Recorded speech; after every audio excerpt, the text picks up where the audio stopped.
my office is in my cabin. Yeah. Right. Oh God, let me just turn that off. Sorry, hold on 2 seconds.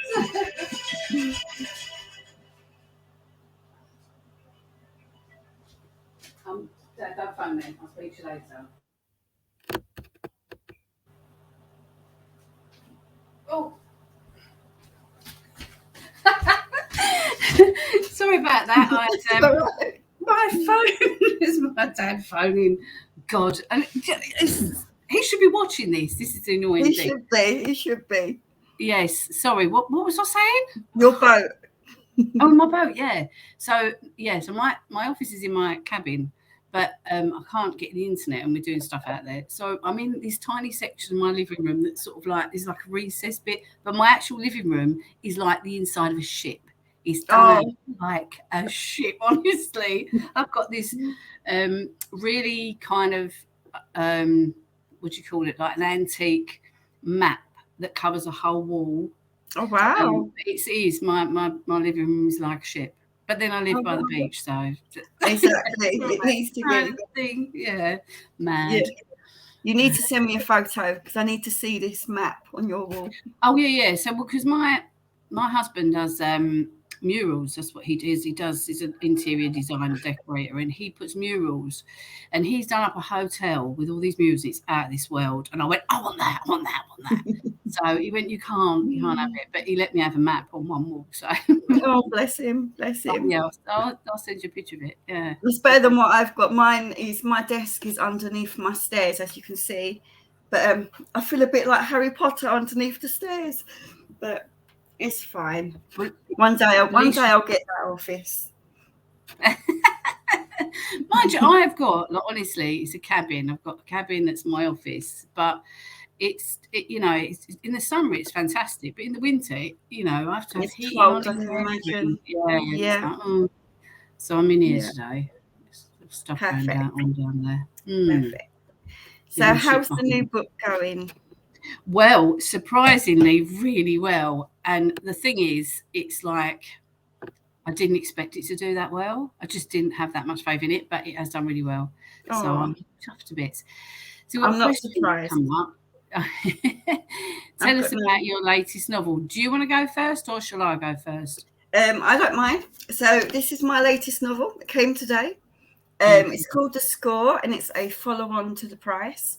So in The Score, we pick up the story 22 years later. I'm so conscious of giving too much away, but so I don't want to say too much. I really don't want to give it anything away.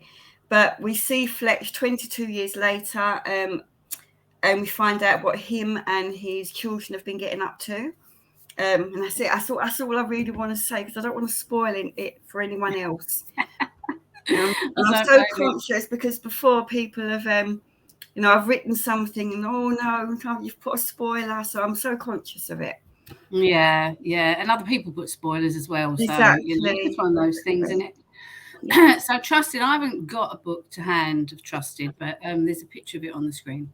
So that's the first of my new trilogy, and where you meet Harper Kane. And the idea behind Trusted, there's messages out there for if you've got teenage daughters, what to prepare them for, because you get all types of teenagers. You get some that are very mature, some that are immature, and some very naive and vulnerable. So it sort of touches on human trafficking.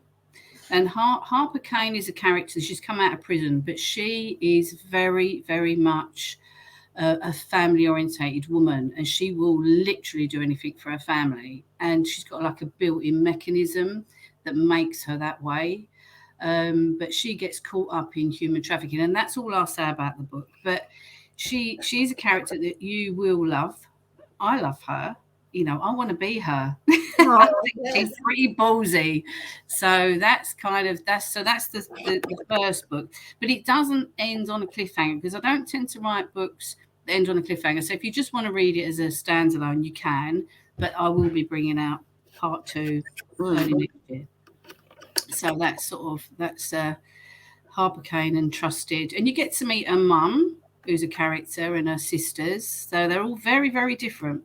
They're not. Hopefully, Yeah, I think that's the same for the score. Like, I'm not sure if I will do a follow-on from Fletch's story yet. I'm not sure, but there are some characters in there that I do think could have a book. Like there's 3 brothers in it, and I think they're quite good characters. They could definitely have a book. There's another character called Ginger Palmer, and he's quite interesting. So again, I think I might do a book about him one day. Let's just see how it goes. See if I can get that idea for a book. Well, I only ever did a side book to the Cruel Secret series called Raising a Gangster, and that was because so many people fell in love with Cyril Reardon. I love Cyril Reardon. Yes. And so I thought, right, okay, I will give the background to who he really is, where he come from, where he started, and how he ended up with the mansion.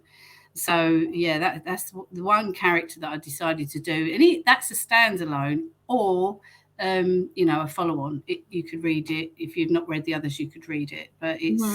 I think some characters just deserve their own story. I think so. I think so as well. Definitely.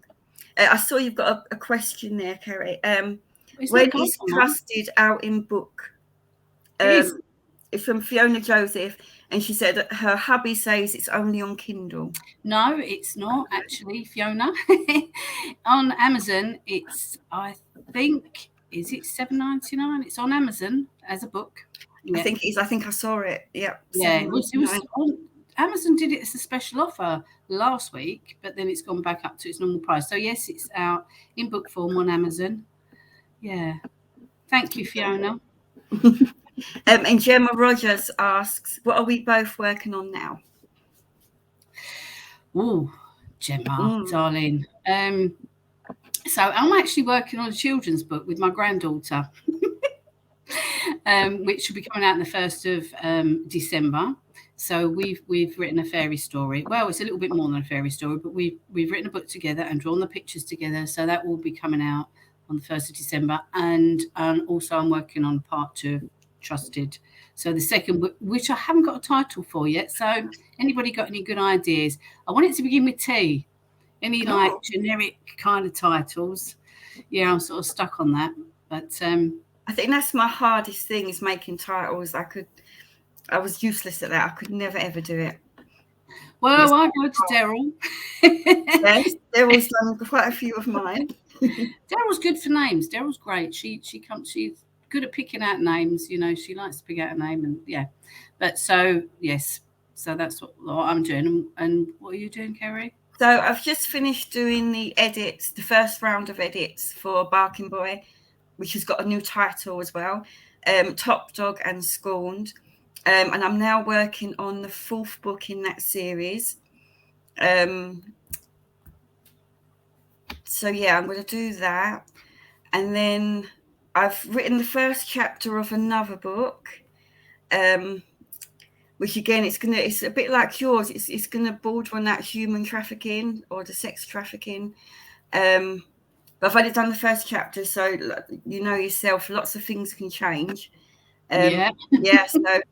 So that's what I've got planned. And then I do want to do one about the Bannerman brothers, which are in the score, and also about Ginger Palmer. So that's like books in the future that I've got coming up. So yeah, I've got lots to keep me busy. Yeah. Well, I'm always busy, literally. Same. Always. Yeah. I literally don't have 5 minutes to myself, but it's all worth it. When that book comes out, it's so worth it. Yeah. I have a bit of a routine. I tend to get up at 5 a.m. When it's so quiet. Not even my dogs are up. They're like, no, get up yet. Like, leave off. And even the birds. I mean, we've got sparrows outside our house the size of tennis balls, and they tweet, but not that early. So it's quite nice to get up at 5. And I write till about 11 o'clock. Then I'll have a break, and then I write in the afternoon. So that's that's sort of what I do. That's my routine. And then I might take the odd day off, and sometimes if I have the grandchildren, I'll have the weekend off. Otherwise, I'll work through the weekend as well. Yeah, I'm exactly the same. I normally go to work, I come home, I do some writing. The weekend I'm writing again. So yeah, it's all very full on, but I love it. Someone said to me, in fact, one of the questions that came up, that do you do any research? And no, I don't. Never. There's only one book that I had to do research because, and that was for Outcast, because that was covering Jehovah's Witnesses, and I thought, right, that has got to be right because I'm not a Jehovah's Witness, so I need to know. And I did a lot of research for that, just so that I didn't offend or upset anybody. But I don't do any research. Do you? No, not really. The only thing I do is like when it comes to like drugs and things like that, I don't know much about that. So I do research on that. That's the only thing I do research on, just to get that bit. Like you said, you want to get it right. So yeah, I normally go on. Is it Frank? I think it's called Frank. The Frank, yeah. That's what I normally go on. Just have a little look and I'll just Google it and see what people say. So yeah, that's the only research I do. Yeah, well, see, my past as a medic and a microbiologist. So you're. Yeah, so but you've got yeah, heads up lucky, yeah, quite lucky with that. But yeah, as I say, with the Jehovah's Witness bit, I thought, no, I've got to get that right. So I don't do. Questions come, what kind of research do you do? I don't do anything. Same. Other than what I just said, like going on Frank, that's the only thing I do. Yeah. Where do you get your inspiration from? Well, for me, it can come from anything. I could hear a song, or I could hear like a conversation somewhere, and I think, oh, that'd be a good book. So it comes from that. A lot of times it comes from that, or sometimes like a lot of mine start with like a tiny bit of dialogue that I might have, and I'll work on it. For example, in The Price, there was dialogue between Fletch and his friend Stevie. That's what I based the whole book on. In the score, there was dialogue between Fletch and his daughter, and again, I based the whole book on just those bits of dialogue. Wow. Which I tend to do quite a lot. Yeah. Yeah, see, I tend to I put myself in a scenario. It's a bit. I think I'm a bit warped. I mean, I've been called like sick and twisted. Yeah, I probably am because I put myself in a scenario. So I might see something on the news that will roll me up something rotten. I'm like, what I wouldn't do to you. Do you know what I mean? If that was my child, if that was my husband, I thought that's what I would do to you. So I'll put it in the book, and that's what I do to him in the book. What in my head I would want to do. A lot of us we won't, obviously, but it's what we'd want to do. So things that will enrage me, or I think where there's an injustice, I want to put a justice to it, and it would be like cutting somebody's head off or whatever. So, you know, I tend to get inspiration from maybe things that are not that injustices that be. Is that the right word? Is that a word even? Yeah, that have been, you know, that you see on the news or you hear on the road or whatever, and you think, oh, or I'll read something in a magazine and I think, no, that's not right. That's just not fair. So those things will spark me and inspire me to write a novel. Not, you know, and once you start writing the novel, you're not necessarily covering that story. You've gone off in a completely different direction by then. Do you know what I mean? You know, you've got these different characters that are actually telling you what to do. Because once I've created my character, once she's there standing in my hallway, she tells me where she's going.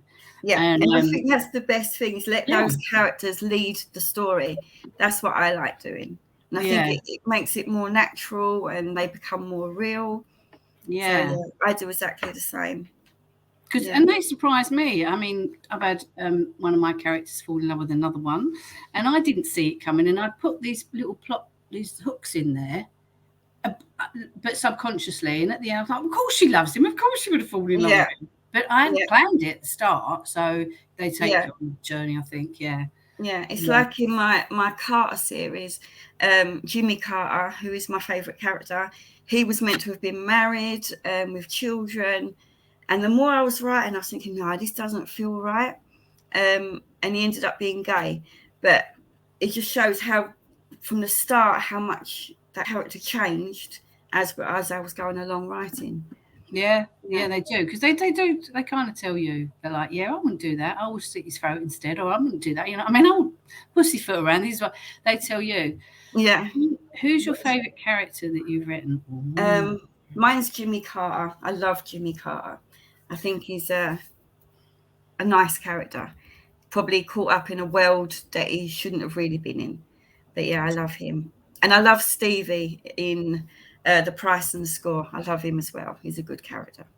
He might even get a book one day of his own. He may Yeah, that's it. What I was going to say, like with Cyril, I think Cyril became my favourite character because he's a bit of a mixture between my dad and my brother.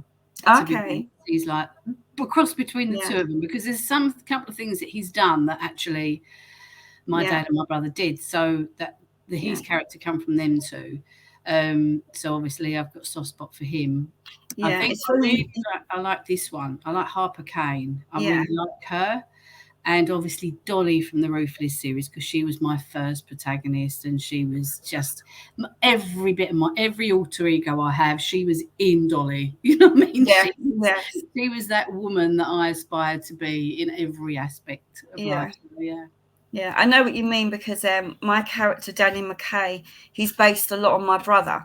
Like a lot of his traits are in my brother as well. So I know what you mean. You sort of put them into that character. Yeah. I love it. It makes them come more alive. I love it. Yeah, because some of the things you've got to witnessed. Yeah. To be able to, you've got to know the language, and you've got to have witnessed some of the stuff to be able to write it. It's not imagination. I don't know if imagination stretches that far. And I don't know if you find the same, but when people know that you write Gangland, they tend to tell you their stories. You think, oh, that'd be good in a book. I've had it a couple of times where they want, I'd love you to write about this. I was against this. I said, well, so really you want me to write a story that you're going to basically grass other people up? Then it's not going to happen, is it? No way. Like, oh yeah, shit, didn't think of that. No. Doesn't work like that. and really, you want to make it. It's fictional, so you can add stuff to it. It's a fictional book, and the characters have got to be interesting. And some characters just do not. You know what I mean? They might have done some dodgy stuff, but they're boring people. Yeah. If that makes sense. And that's the thing, when you've got to write a whole book about them. No, it's not exactly. Yeah. So you robbed you carried out this heist, back in the 70s. Then what? Like, that's it. Yeah. So no, I'm not going to write about that. No. Yeah, I want something really interesting. Yeah. And you want to, it's because it is the characters. It's not even the crime, it's the characters. Because I think if you look at a police procedural, you're rooting for the police to find the serial killer. But in Gangland books, these are people that are carrying out crimes, but you're rooting for them to do it. Exactly. You're like, go on, just kill him, kill him. Yeah. So you're rooting. And in the real world, you're like, actually, it's criminal. They should be going to prison, but but you're not. You're rooting for them, and that's the big difference in it. That's what Gangland's about, and it's the character you love, and they're naughty. Yeah, exactly. Naughty. Yeah, but we still love them. That's the thing. Yeah. Bad boys. Let me see if there's any questions. What's the hardest part about writing Gangland thrillers? There isn't. I was at the same. I don't think so. It's more about getting that story flowing. That can be the hardest, by keeping the whole way through. But I don't think anything's hard about writing it.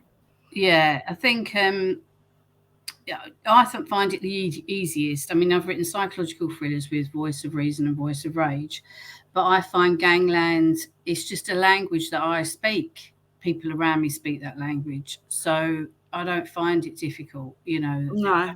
I'm surrounded by these characters. I just go down the pub with my dad, and they're there, and so exactly same. I just have to open my front door, and they're all there.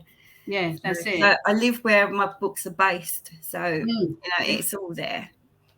It's exactly. Just a case of picking it up and listening. Because that's one of the questions. Do the settings of your books influence your storylines? Well, yeah, because actually, I based Outcast in St Mary Cray. And St Mary Cray is I lived there. and a lot of people in the Cray bought the book because it was based in St Mary Cray, and it took them to places they'd forgot, or people that had moved out of the Cray, and it's like, oh, remember that place, remember that place, remember that place. So they, and you know, it's easier to write because you think, well, I know what's up the road, I know what's around the corner, and you know, if somebody's been occupied, I know where they'd go. So and they do it. I couldn't write anything up north because I've only been there a handful of times, and I don't know what's up there. Because they have different words for drugs. They have different names for drugs. I know the names for drugs down in the south, but I wouldn't know in the north. So exactly. Different language. So it's the language and that really. I think so as well. I would like. I've been up north maybe 2 or 3 times, and I'd be the same. I don't know the areas. I don't know how people talk. So it definitely does influence where you write. Yeah. So mine are all based in Southeast London. All my books, Southeast London and North Kent, parts of Kent. So, and that's all the areas that I know and lived. I've lived in various places in Southeast London. So mine are East London and Essex, but it's more on the border of East London rather than in Essex. But I do like it when people say, "Oh, I remember that pub. I used to go there." So I do love that. Yeah. There's a few. Actually, I did cover Southwest London because my other half comes from Southwest London, so he and he talks about it, and we go over there quite a bit. So one of the books is based in Southwest London, Southeast, Southwest. Yeah, I think it is important. The storyline has to be based in an area that you know. Well, it doesn't have to be. I think it's better to be. Yeah, I think that makes it more real when it's an area that you know. Yeah, definitely. Yeah. The key ingredients for a good gangland thriller, I think, I know not everybody's going to agree with me, but I think the number one is the language. It's the language. Without the language, if you took that language out, you wouldn't have a ganglet book. No, absolutely. Then I think the characters, obviously the characters. I don't think the crime is relevant. The crime is like the backbone of the story, but it's the other stuff that makes it interesting. Yeah, I totally agree. So those characters and, like you said, the language. I think that's what makes it. It's not the actual crime. You don't really focus on that crime. It's all about those characters. Yeah, but you want grit in there as well. So you want, you do want, violence. It's got to be violence and swearing, because without the violence and swearing, it's not a ganglet book. Yeah. And it's got to be real. The people have got to be believable, and they've got to be real. And I think that's the key ingredients for a good gangland thriller, personally. Yeah, I agree. Totally agree. Oh, and the other thing is relationships. I think that's important, the relationships with each other, because the reason they are so protective is because they're either protecting their territory or their family. So it's that family bonds. That's the other thing. Yeah, totally agree. Yeah. And I do mine's a lot of family based as well. So like you said, it's protecting that family, and not just protecting themselves from going to prison, but it is protecting that family as well. I think all of mine, even Cruel Secrets, where Kelly ended up in a family, this mishmash family, and she classed them as her family, but they weren't related to her at all. But they took her under their wing, and she grew up with them. And I think, and that's, but again, it's family, whether they're blood or not, isn't it? Yeah, absolutely. Yeah, and Cruel Secrets is one of my favourites. So I'm glad you mentioned it. Oh, thank you.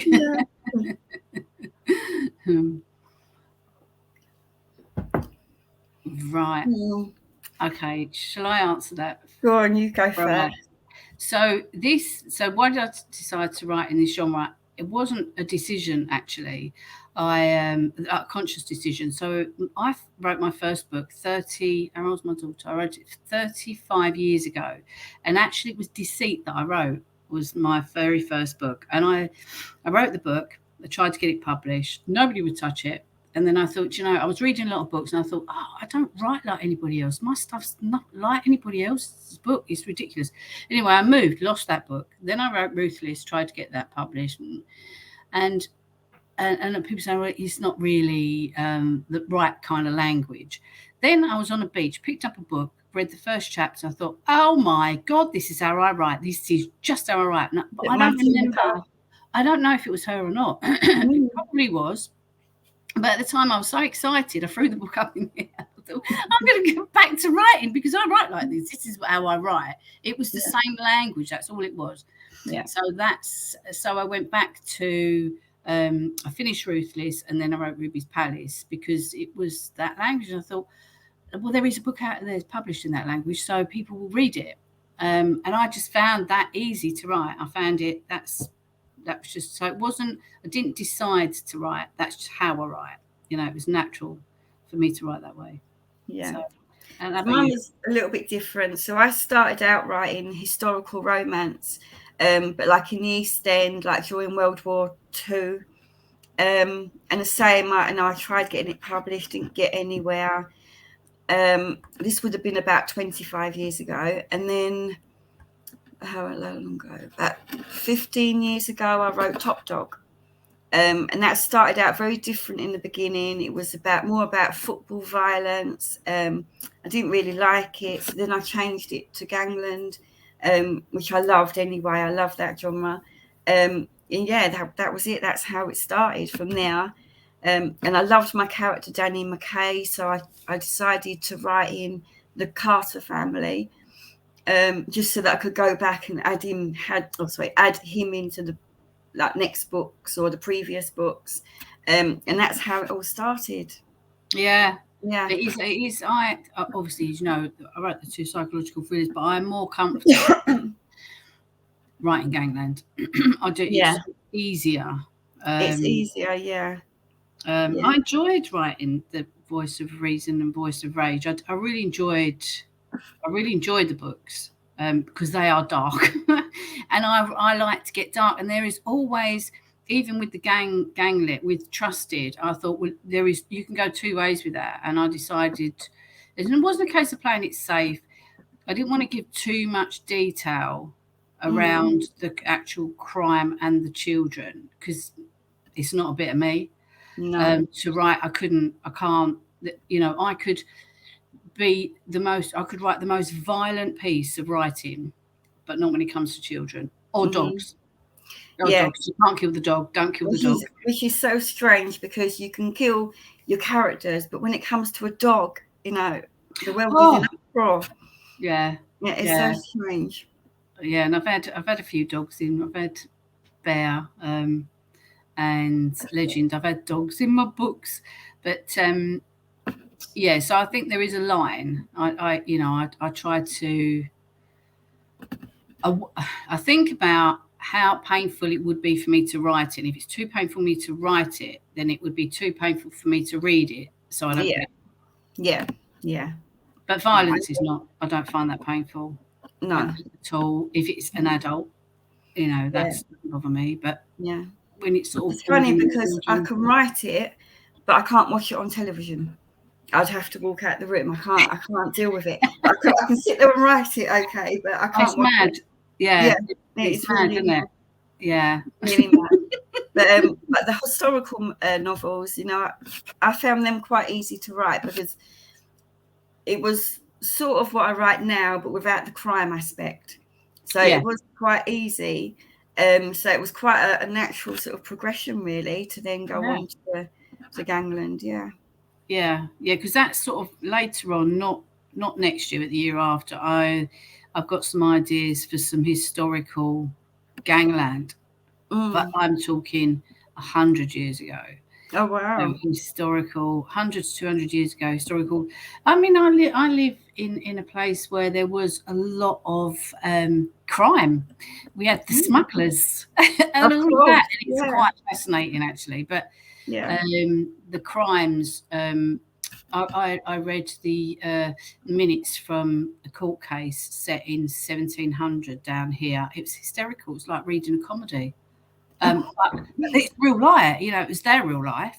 the workhouses and all that. So I thought I'd like to write some historical gangland books, but not, not just yet. I want to finish this trilogy and your children's book needs to be my children's book's coming out on the 1st of December, fingers crossed. Yeah. Is it finished? It's nearly finished. We're still just doing the last illustrations. The story's finished, but it's the illustrations, and oh my gosh, I didn't realise how hard it is to do. Yeah, I can imagine it is. Yeah. I thought, just a few drawings. My granddaughter draw them. I'll just redraw them. Easy. No, it's not. It's really not. But we're doing it. It's fine. We get there. Yeah, it'll be fine. It'll sell well. See if there's any more questions. What's the best thing about being an author? Oh God. I don't know what the best thing is. You get to live your hobby. You get it. Yeah.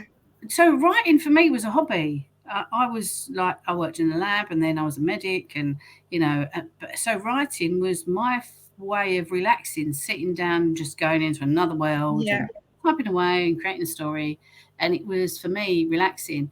And now I do it full time. I feel like I've retired. I feel like I'm doing my hobby, which is fantastic. It's really, really fantastic. But I have to thank all the readers, because without them, I mean, when Ruthless came out, it came out, and I was like, right, okay, so this was on my bucket list. I've done it. It's published. It's there. It's not going to go anywhere. But Not Rights, Daryl said, so my friend Penny said, put it in Not Rights. I said, no. And then Daryl said, put it in Not Rights. No. Anyway, did that. And all of a sudden, all the readers in there took a chance on it. And I was like, oh my God. Yeah. So if it wasn't for all the readers and the people that love Gangland out there, I would still be doing my day job, and I probably would have given up. Yeah. So, and it is, I owe everything to Not Rights, everything, because without it, I wouldn't have any readers. So I'm so thankful and grateful to Not Rights and all the lovely readers. It is honestly, it's amazing. And I don't know if you're the same, but once you get that idea in your head, it just doesn't go away. So you just have to write it. I don't. If I take 2 days off of writing, I'm itching. I'm like, I feel lost. I feel like there's something missing. Yes, exactly. You have to write all the time. Yeah, exactly. So, but I love it. I love being an author. I wouldn't do anything else. I paint pictures and stuff like that to relax now. That's my hobby. This is my job, but I love it. So I love it too. I think of it as my second job, because obviously I work in a hospital in the daytime. But this is my job, and even I'll come home and say, right, I'm going back to work now, and this is my second job. I love it. I couldn't do anything else. I don't think I really could. It's fulfilling. It's very fulfilling. Yeah, very much. Especially when that book's released, and then reviews are coming in. It's just makes everything worthwhile.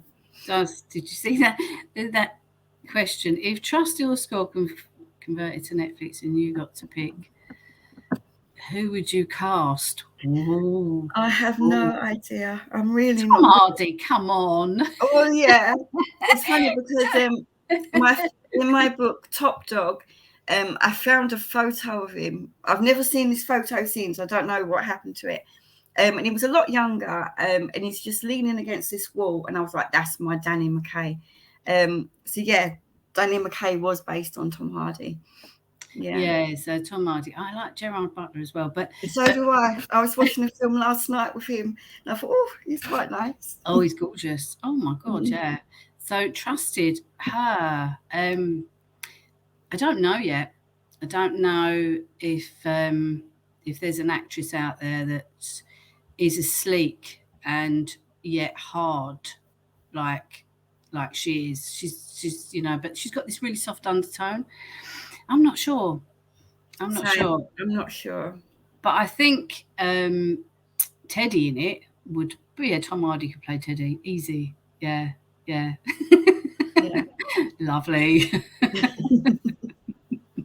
But I don't know who would play her. Yeah. Same. Other than Tom Hardy, I've got no idea at all who could play them. I don't know. We Ray need Winston, I suggestions think. from people that have read the books. They need to tell us who they think. Yeah. Do you prefer to write series or standalones? Both. I like series. Do you? Because then you can, you know those characters, and you can just go on and on telling more stories. Yeah, so I do like series.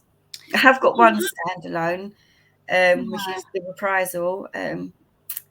I'm still not sure if I'm going to write a second one, so it could end up becoming a series. I don't know. Yeah, I like both. I like Outcast, and Deceit. But that Deceit, I suppose both I could have carried on. But I think I do like standalones. But I do like a series as well. So after the series, I probably will write a standalone. Yeah. Okay. Yeah. Cover a topic. Okay. I thought I saw. I could have sworn I thought you saw Outcast would have a second book. Maybe I misread that somewhere. But no, a lot of people thought I was going to put. Yeah, maybe that was it. Maybe I would. Don't know, but I think it covered what it needed to in that book, and the same with Deceit. I think Deceit's that needed to end there. Because it was sort of ganglit psychological thriller, really. That one, I think, Deceit. But I like both, really. Yeah. And I think that's how I feel with The Reprisal, because I do feel like everything's been done. So I really don't know. I probably wouldn't write another book, but the same. I think everything's been done. It's gone as far as I think it can go. Yeah, that's it. Otherwise, it's sort of I don't want it to get boring. Exactly. You don't want to. Yeah, I know what you mean. Yes. Yeah. What book have you found the hardest to write, and why? I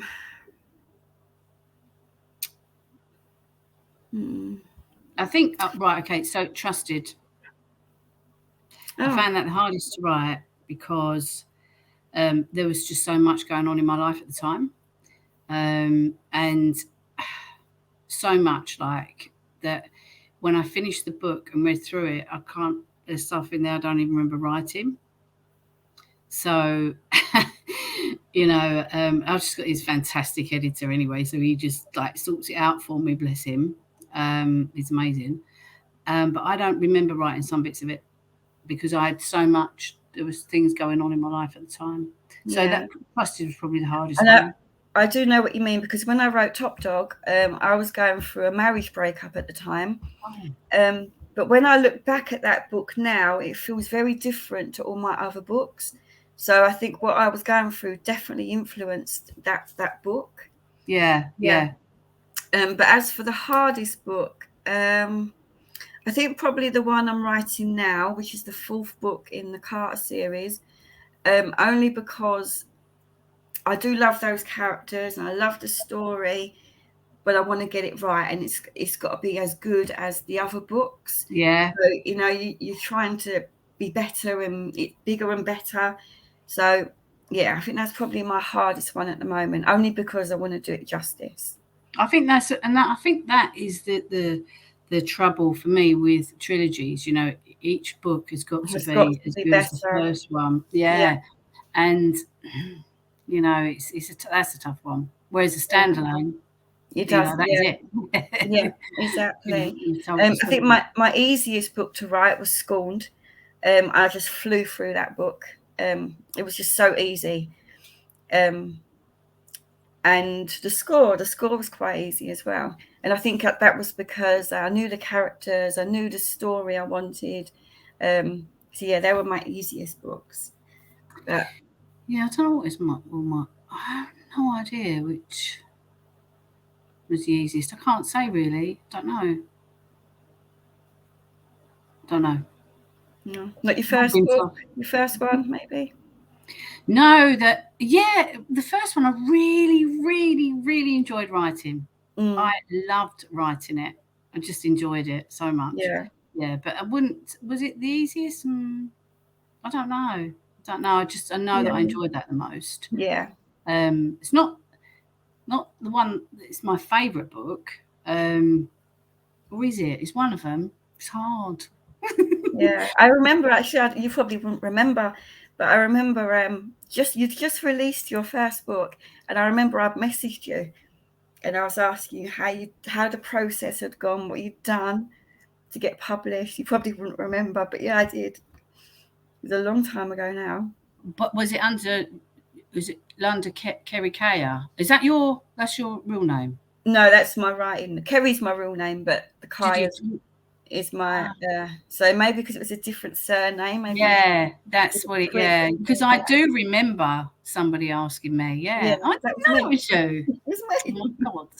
Because we've met up. We met up in London. Yeah, in London. Yeah, and you also read through the ending of The Price for me. Yeah, yeah, yeah. And I think you phoned me or I phoned you. Yeah, that was a big honour for me. Oh, bless you. Shut up. Oh. Let's see what books. How do you know what Gangland is actually like? I'll let you answer that one. God, you know, that is funny because that question, I've always, if I ever do a talk, if that question comes up, I don't really want to answer it. But all I'm going to say is, how do I know what Gangland's really like? So I'm not going to say too much, but I visited people in prison over like a number of years. So gangsters are not alien to me. Let me just say that, really. Gangsters are not. Yeah, I know some. That's it. That's all I can say, really. I don't want to say too much. Yeah, that's fine. For me, I don't really know any well, I don't know many gangsters, but it's more, some of it is obviously imagination. Like like I said, when I open my front door, I'm sort of in that world, and I just go with that. Whatever I hear or see, I just go with that, and then that becomes Gangland for me. Yeah. But I don't have any specific links to any gangsters, no. Do you have any tips for budding authors? I think just keep writing and write and write and write, and reading as well. I think you know, it's so important just to read books. I think the other thing is, and I tend to do it a lot, an awful lot, is if I'm sitting on a train, I will literally take out a notebook and I look at people and I write down everything about them. I literally create a world for them. So I look at someone and I think, well, okay, he's not wearing a wedding ring, but he's got white marks. So he's off to work. He's taking his wedding ring off. So he's being unfaithful, and he's just like had a shave this morning. He's got a bit of fake tan on, so he fancies himself a bit. And I bet he's the type of guy that calls your treacle. Do you know what I mean? So, and the guy's probably not like that at all. But so for budding authors, I think when you're out and about, people watch what people actually do, what they say, what they wear, and the type of characters they are. Make notes, you know, people watch. That's a good thing. The other thing is to keep a journal, which, to be honest, I don't, but I really wished I had over the years. Keeping a journal and just write notes. Anything that's like odd. Anything that's like just not run-of-the-mill everyday stuff, but stuff that's really odd, you think really peculiar or twisted and sick and disturbing and stuff like that. That's what people want to read about. They want to read disturbing stuff. Yeah, I agree, because I do sort of the same. I've got on my phone, I've got my notes. If I hear anything, see anything, it goes straight into my notes. Yeah. And when I think I need it, then I'll put it in a book. Yeah. See, I live with my partner. Is like a proper East Ender. He talks in Cockney rhyme and slang all the time, and he comes out with the funniest things. And so I've got grandchildren, and the youngest one's 2. And I think, when he comes out with the nursery rhymes, my God, she's going to go to nursery and come out with a completely different version. You know what I mean? But he does make me laugh. So some of the stuff that he says goes in my books because it is very comical. So yeah. And I do the same with my brother. A lot of the things in my book comes from him. Yeah. And to the point he'll say to me, "Oh God, you're not going to put that in a book, are you?" It's going straight in. But, yeah. I think that's the best way to do it because it's more natural, isn't it? It's, we're listening to people, and it's just more natural. Yeah. So that's what I would say. And never give up either. Jesus, 34 years ago I wrote the first book, and it was only 7 years ago that it got published. So just don't ever give up. Just keep trying. Yeah. And trying. Write all the time. Literally all the time. I write all the time. Constantly. Yeah. Well, I say write, I don't. Actually, I type because I can write and I can't read my own writing. Plus, I'm dyslexic, so if I was to give my written work to somebody, they wouldn't be able to read it anyway. So I have to do spell check. Yeah, so it's whatever works for you, isn't it? Yeah, and I was only diagnosed when my daughter was at school. Oh wow! As being dyslexic, which not that it doesn't hold me back. It's not. I mean, Christ, it's never held me back. But I just can't spell. I get things literally ass about face. Oh, am I allowed to swear on here? Am I? Probably not. So I haven't. Have I? I've just two words. Two swear words. That's all. That's good. Yeah. Just one. I think it was. Just one. Oh, okay. Yeah. Is there any more questions? Oh, yeah. Do you do anything to No, I didn't do anything. I was at work, I think, that day. So I come home. That was it. Actually, I came home and straight away listened to the audiobook because I love Annie Aldington. And I just want to hear her read my book. So I did. That's what I did all night. I sat there listening to that. I only have Annie do the voiceover for mine. Nobody else. And I think she's amazing, and she's lovely. She's such a lovely woman. The nicest person. Yeah, she's really smashing. So and she really brings books to life. Oh my God, and that's what I love about her. So so that's what I did on my release day. I went to work, come home, and I listened to Annie Aldington. That's what I did. What did I do? Oh, so friends came over. We went. We went to a pub. I live like on the beach, but we went to a pub in the middle of nowhere in a field. And my friend said, let's get a few drinks in and all that. But I'm not really a drinker. I don't drink. So this is the first one I had for months anyway. So she was getting drunk. She said to the landlady, who's seen me a few times, we were going for a meal. So she said, the landlady said to her, so what are you celebrating? You were laughing and joking. She said, oh, my friend's just released her book. So show your friend's an author, she said. So she said, what's her name? So I've turned my back thinking, this is embarrassing now. So she went, KERRY BARNES. She went, oh my God. She said, I've read all her books. I went, yeah, right. Of course you haven't. I mean, you're in a pub in the middle of nowhere. But she read them all off. I was like, oh my God. Oh my God. Yeah. So she said to me, so what are you doing here then? Like, this is your book launch. What are you doing here? I said, I live around the corner. Where else would I drink? I'm just, in the pub in the middle of nowhere. It's lovely. Wonderful. Yeah, but I don't normally do much. No, I just start writing the next one. Yeah, exactly. As soon as that book's finished, the next one starts.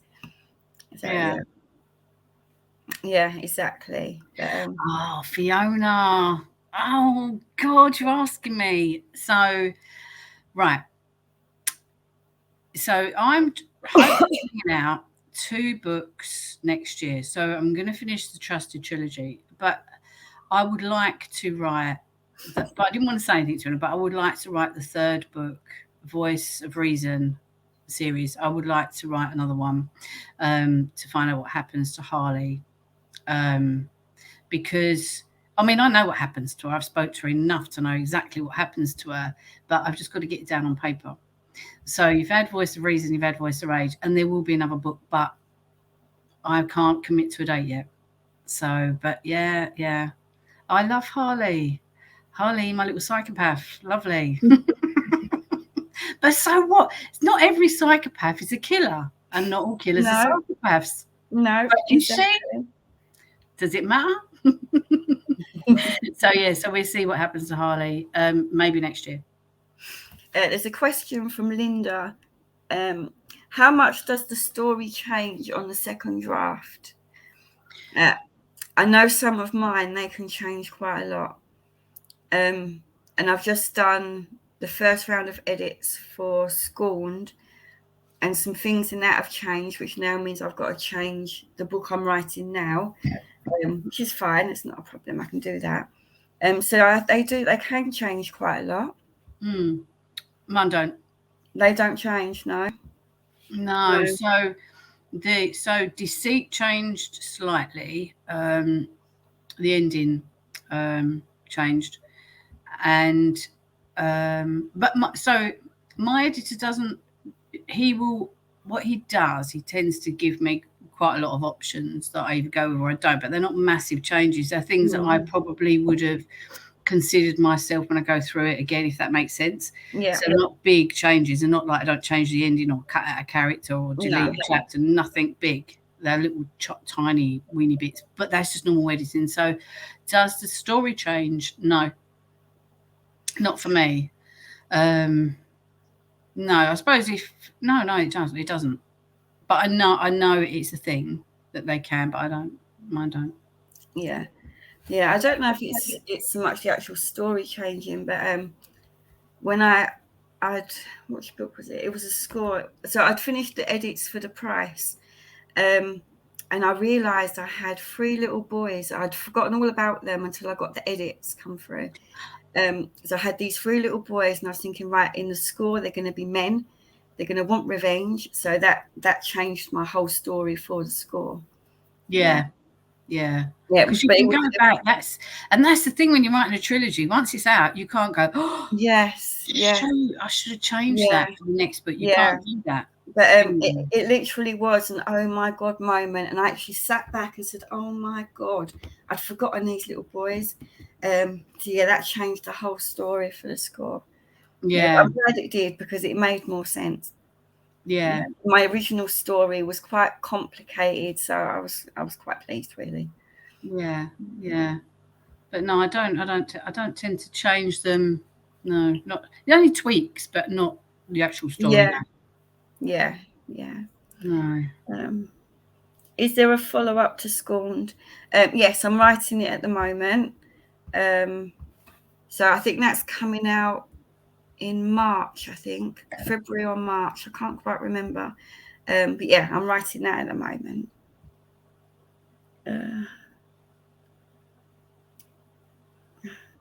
Thank you, Trisha. I hope you liked it. Trusted was last week. Another day lost. They're the best times to lose a day when you're reading. And sadly, I don't get as much time anymore to read, because obviously I'm working and I'm writing. I don't read. I don't like reading the same genre when I'm writing anyway, because I don't want that author's voice coming onto my books, and so I tend to read just more crime books if I'm writing. But I don't read. Do you not read at all? I don't read at all. And in fact, it's really funny, because I got quite upset a few years ago. Somebody accused me of writing a part of my book. They said, oh, this is the same as Kimberly Chambers. I think I remember that. Yeah, do you remember the whole thing? And I was like, really? I've never read Kimberly Chambers, that book. I've not read it. So, and all it is, it was because I had a gypsy in the book, and Kimberly had a gypsy in the book. Kimberly grew up around gypsies. I grew up not far, a spit away from Star Lane, one of the most famous gypsy sites in the country, and I know gypsies. I know lots of gypsies, and so I can write about gypsies. So, and that's all it was. And I thought, well, we're writing gangsters. There are gypsy gangsters. So, of course, and Kimberly knows that it was nothing like hers, and because I haven't even read it, and Kimberly and I are friends anyway. Like we so there is no what's name, but so I don't read. I don't read this genre. I don't read it. You know, I'm too busy writing. I don't have time. Yeah. Unless I feel guilty. If I'm gonna read, I think no, I should be writing. Yeah. Yeah. And that's the main problem, is time to find to read. But I do love reading. It is one of my big passions. But same, I just don't get the time. I really don't get the time. I may get like half an hour a day, maybe, if I'm lucky. Yeah, that's about it. Yeah. No, I mean, like, I'll pick up a psychological thriller, I'll start it, and then I feel guilty that I'm not writing. No, I'll put that down. I can't. I just don't. Which, you know, is mad, because, like Stephen King says, read. I'm like, well, I don't have time, Stephen King. I'm sorry, mate. Well, he's not my mate. I don't actually know him, but, you know, but I've read his book on it. Yeah.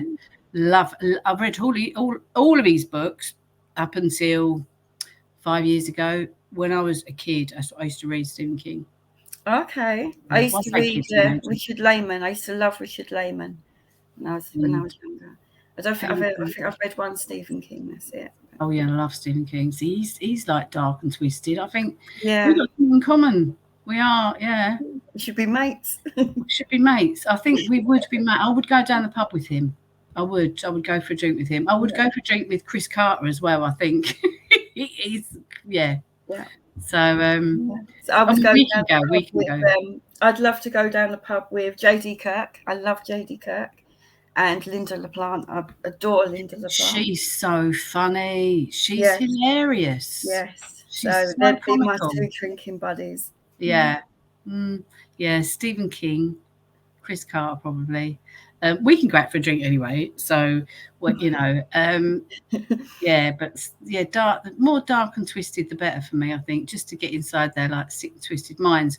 But they're lovely people, you know. So, yeah, that's. But I've been called sick and twisted. It's fine. It's massive compliment. Big compliment. Of course it is. Yeah, of course. Finally, describe your book in 3 words. So mine probably 3 words. No holds barred. It's gritty. It can be a bit gruesome, and it is kind of on the edge of your seat. It is that suspense in it, I think. Yeah. Yeah. I'm going to say similar. So it's gritty. It's about revenge, and making up for lost time, I think, because there's a lot of that going on. Because obviously my character's just come out of prison after 22 years. So he's got a lot of making up to do. Yeah. Cool. Yes, definitely. Really good. I don't know if there's any. Is there any more questions? Are we done? I'm just having a little quick look. I can't see any more questions. No, I can't see any more.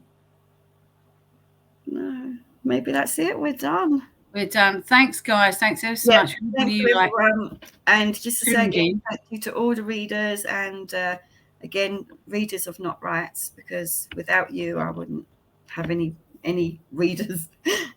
Same as me. Thanks, guys. Thank you so much for all your support. Thank you.